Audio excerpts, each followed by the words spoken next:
Praise the lord. దేవునికి మహిమ కలుగును గాక. ఈ ఉదయ కాలమున దేవుని యొక్క వాక్యము అపోస్తుల కార్యములు 1వ అధ్యాయము 15-20 వచనాలు మనం గమనించినట్టయితే, అపోస్తులైనటువంటి పేతురు యూదా ఇస్కరియోతు గురించి 120 మంది శిష్యులతో మాట్లాడుచు ఉన్నాడు.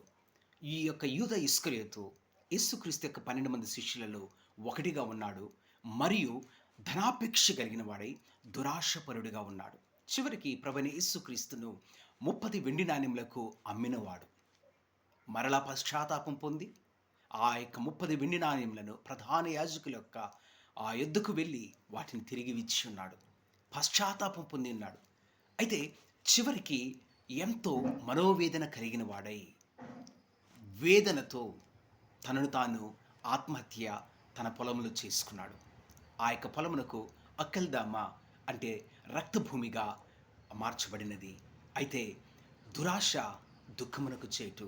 దురాశ కలిగి ఉండక ప్రభుయందు విశ్వాసము కలిగి ఉందాం. God bless you all.